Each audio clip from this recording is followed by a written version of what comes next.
After a historic season, the spring football tour continues in Bloomington, Indiana. Hello, everybody, and welcome to the Locked On Big Ten podcast, a part of the Locked On Podcast Network. I'm your host, Ben Stevens. It is Tuesday, April 6th, and the next stop on the spring football tour here on the Locked On Big Ten show is those Indiana Hoosiers. Tom Allen, LEO, everything that went so well in 2020, hoping to replicate that in the 2021 college football season. And joining us as the only man fitted to do this job on the spring football tour, our Indiana everything expert, but now back to his original calling card, our IU football expert. It is Jack Grossman joining the podcast once again. He is the host of the Crimson Coverage podcast for ESPN Louisville, covering all things about IU. And Jack, it is a pleasure to have you back on the podcast to talk a little spring football. There's been a lot of moves around Indiana in terms of the basketball coaching staff, but still, to talk a little IU football is a fun time. Glad to have you back. Well, you mean I'm not doing 20 minutes on Mike Woodson?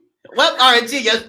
Yeah, I mean, that's been the news that's obviously overshadowed everything the football program's done. But, in Bloomington, people are kind of used to that. They've just kind of been going along their business and preparing for hopefully a really good year, but obviously really big week on the basketball side as well as we get ready for going into the summer, what is probably going to be the most hyped Indiana football season ever. Right now in the spring, when you hire a new basketball coach in Mike Woodson as he returns to his alma mater and he is assembling his staff. In fact, Jack and I got some breaking news on Monday afternoon right before we recorded that Dane Fife, the Indiana great, leaving Michigan State, returning to Indiana as an assistant coach. Yes, that is going to dominate the airwaves around Bloomington, Indiana, in all the talk about this IU basketball program. We know that. But Jack, I ask you first, before we dive into spring football, is Indiana a basketball or a football school? Currently a football school. I mean, it's still obviously a serious talk of basketball school. That's what drives the bus. That's what drives the conversation.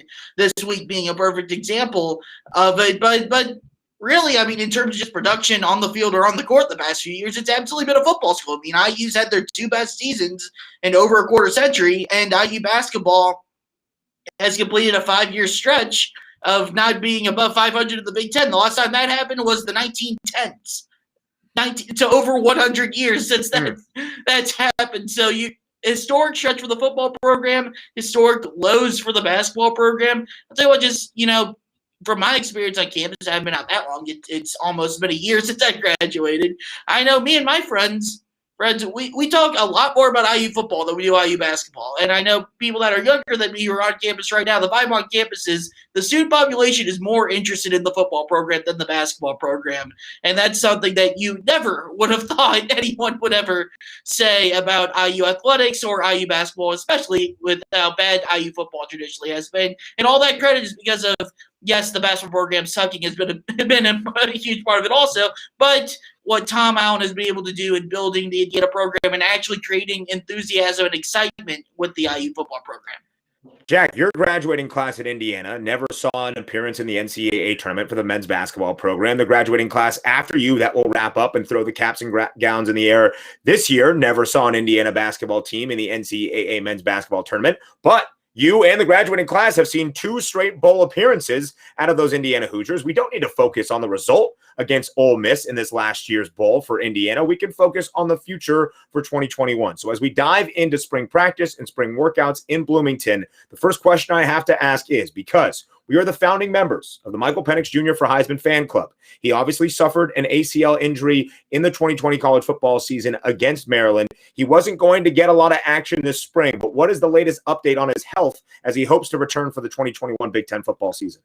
The last that we've heard from him, Tom Allen spoke about it at the beginning of spring practice, then mentioned it again a few weeks later. Michael Penix spoke early on in spring practices also. And for everything we've heard, he's ahead of schedule, and he's going to be ready to go for the Iowa game in September on Labor Day weekend. And yes, that is extremely exciting because we saw the difference between the IU offense with Michael Penix and without Michael Penix in the latter half of the regular season. Jack tells us a stopgap guy. He can keep you in games, but he's not going to win many games for you. For Indiana to be as successful as people want them and actually expect them to be, you need Mike Penix to be healthy and to be healthy on a consistent basis. So to hear that news coming out of Bloomington earlier in the spring is very optimistic and very good that he should hopefully be ready to play by September. Obviously, he hasn't done anything in spring practice. He hasn't, other than rehabbing and working out. He hasn't been throwing to receivers. He hasn't really been participating. So it's going to be that game again for the third straight year of Penix coming off that offseason. Is how does he knock off that rust in that opening game? And you don't really get too much time to really try to waltz in and get your feet wet going up against Iowa over in Kinnick. The season opener between Indiana and Iowa, the game we should have had in the Big Ten Champions Week cross-division rivalry matchups, the 2 versus 2, we get it in the season opener in the 2021 college football season. Our guy, Michael Penix Jr., was on track for a Heisman-like type of season, throwing for over 1,600 yards and 14 touchdowns in 6 games. So we hope to see him healthy and in command under center for that Indiana offense this upcoming football season. I already got the bet placed, by the way, for it next fall. What odds did you get? What odds did you get? I'll pull it up real quick. It was pretty good odds, if I remember correctly, as I get my app to load very slowly. I think if I remember from our friends at betonline.ag, I think they had it opened up at 1,200 to 1. That sounds very familiar. Yeah, I got it at $4. Yeah, I got it $4 to win $406. $4 to win $406. So I got it at plus 10,000. Plus 10,000. Okay, we like that. That's good odds right there. We'll take that each and every time, and we will start to generate the positive momentum for it as we get closer to the 2021 college football season. So Michael Penix Jr. back, hopefully healthy under center by the time we get to that season opener against Iowa. A big change on the defensive side of the ball for IU as well. Kane Womack, the former defensive coordinator, now the head coach at South Alabama. So Charlton Warren, the new defensive coordinator for the Indiana Hoosiers. Do you think he can continue to have success for that Indiana defense that took a huge step last year in 2020? I think he can. I'm very intrigued by it. Obviously, you're not going to see too much of a scheme change from it. Really, no scheme change at all from the 4-2-5. That's what Tom Allen runs. That's what he's going to continue to run. That's what Charlton Warren will run. Well, I'm interested to see if he can do at as high of a level as Kane Womack did, because Indiana brings back a vast majority of the personnel that they were so successful with last season. Is if he can be as good at play calling and disguising what IU is going to do on the defensive end. Obviously, the players go into a lot of that also, but what made IU so good, what hurt them in the bowl game, actually, because Ole Miss was playing so fast, they couldn't really do that as much, but what made them so successful was that they were going to blitz a lot, but you never knew how many guys they were going to send or where they were going to come from, because they were really good at disguising both on the line with the linebackers and on the back end with the defensive backs as well, who was going to be doing what. And they were really great at causing confusion, causing chaos, and that being a main way of that they're able to force turnovers, because they're the most talented team, especially on the defensive line. They do have talented guys there, though they will be replacing Jerome Johnson, who was their best lineman, to where they have to win. They have to out-scheme people to go along with the really good players that they have also. Not saying there's no talent. There's obviously a lot of talent, especially with Mike McFadden. Tywone Moore was an All-American. But you have to figure out ways to out-scheme people also to let that talent take advantage of being in open spots. And that'll be Charlton Warren's great challenge, is can he do that as well as Kane Womack did? Indiana, the 4th most takeaways per game last year in 2020. Of course, that's a little bit manipulated because you had some Pac-12 teams that played less games. So Indiana were some ball hawks last year in that defensive secondary and returning a lot of that production. So I asked Jack, as it leads in well to my next question, what position group overall for Indiana in 2021 do you think returns the most level of production? Probably you can pick almost anything on the defense other than D-line because Jerome Johnson's not back, but pretty much everyone else on that line's back. I mean, you bring back Marcelino Ball, who was hurt all last year, who was arguably, other than Tywone Moore, Indiana's best defensive player. He plays that Husky position, which is the 5th defensive back position in the 4-2-5 scheme, and that's such a critical position in Tom Allen's defense. To get him back for a 6th year, he was a freshman when I was a freshman. He's still there. so he's kind of the Perry Ellis of Indiana football. But that'll be really good. So the defensive backs, there's a lot of strengths, and the receivers as well. Bring back Ty Freifogel, the Big Ten receiver of the year. Obviously a huge deal. Bring in DJ Matthews, a transfer from Florida State, who's a former 4-star recruit, will help fill that void of Watt Fillier leaving for the NFL draft. But you still have Miles Marshall as well. You have Peyton Hendershot back at tight end. You have a bunch of young guys as well that are hoping to take big leaps from freshman to sophomore year, to where I'd probably go go for receiver as probably the deepest position group that they have on the roster, and probably the overall most talented as well. Even though there's a lot to choose from. To get Ty Freifogel back, the Big Ten Receiver of the Year in 2020, was absolutely monumental, and that should help Michael Penix Jr. when he is healthy to get back on the field. So, Jack, this is actually the final week for Indiana Hoosiers spring football. It was going to be capped off by the spring game, but Tom Allen announcing earlier in the spring they are not going to have the traditional spring game. They are just going to do their 15th and final spring practice as more of a team workout that you would normally see throughout most of spring ball. How do you feel about that decision by the head Hoosier to not have the prototypical spring game? Well, disappointing because it would have been nice to see an actual spring game, whether people would be allowed to go in person, which I don't think IU's still allowing fans to go to games, which is probably the reason why they decided to cancel. It's like, well, there's no one that can go here anyways. Why are we going to do this? But it still would have been nice to see, BTN usually comes in and films them. You can see him on replays. It would have been nice, but, I mean, you can't really tell too much from spring games anyways. It doesn't bother me too much if you can't go in person and enjoy being there in person, then I see why Tom Allen would make that decision to not go ahead and do it. Yeah, it makes sense. Also, if you can't have that many fans in the stands, it's more of a celebration of the spring coming to a close than it is okay, we need to learn a lot from this scrimmage. And with Michael Penix Jr. not healthy at the moment, Jack Tuttle, the only scholarship quarterback on the roster right now for Indiana. Because Dexter Williams also tore his ACL, who is Tuttle's backup. So I guess if you do a spring game, you're going to have the quarterback play for both sides of the ball anyways, which doesn't really make sense. Tuttle's going to have a tired arm, man. At the end of this spring, he is at risk of sounding terrible here. He's throwing a lot of balls this spring to a lot of different receivers. He is getting his work out in for sure, because there's not really anyone else on the roster to do any of that with Penix and Dexter.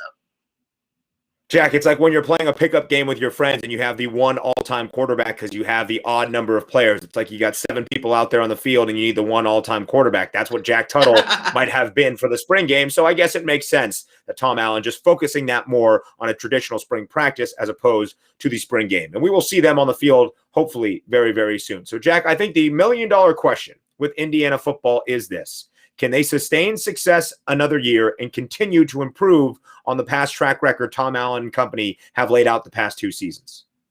Can Michael Penix stay healthy? That is the rebuttal. Because if he can, absolutely. It's going to be a really tough schedule. Obviously, we mentioned the Iowa opener. They have a home-and-home with Cincinnati starting in Bloomington, which I believe that game's week 3 in September, which that's going to be probably as hyped up of a non-conference matchup I could ever remember IU football having. So that could be a really, really fun one there.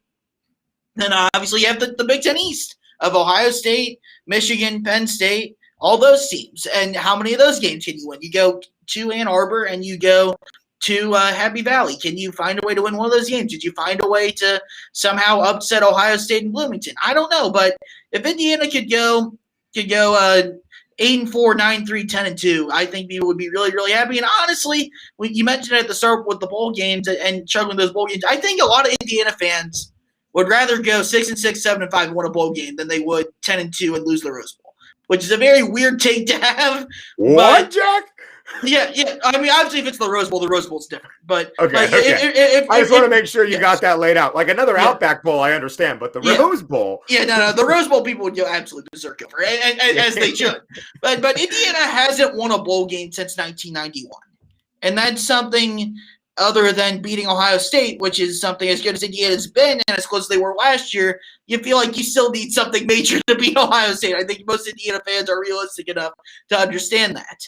But winning a bowl game is something that IU hasn't done in the 21st century. They haven't done during my lifetime. They haven't done since the Bill Mallory days in 1991. It's been a really long time. So I think people feel like the next checkbox of what Tom Allen needs to do as a coach, obviously he's not on the hot seat. He's not going anywhere. People will love him. And if he wins 8-9 games for six straight years, they'll probably have a statue. And he probably should have a statue outside Memorial Stadium.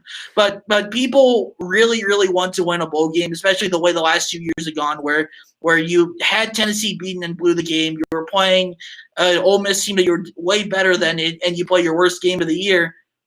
I think winning a bowl game might be the most important thing that fans care about this year. That really might be it. So even if they go 6-6 and win a bowl game, it's going to be viewed as a really good year in Bloomington.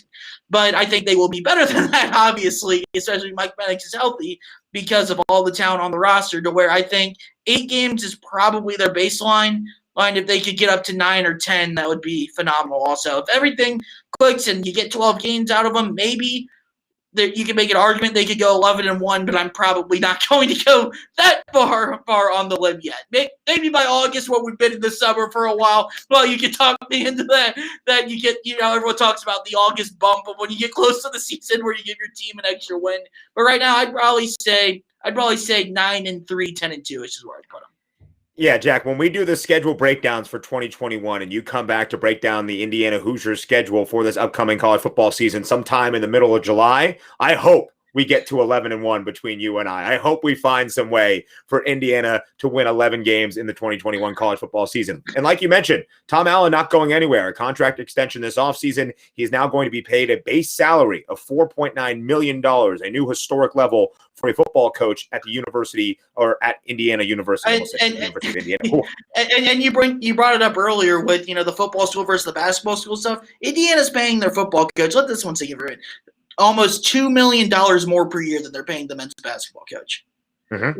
When have you ever thought that would happen at Indiana University? And you know what? Tom Allen deserves it with what he's done with the program, taking it to new heights that they haven't been in so long, and having a very real shot of continuing those same amount of heights or even breaking through and getting even higher this year.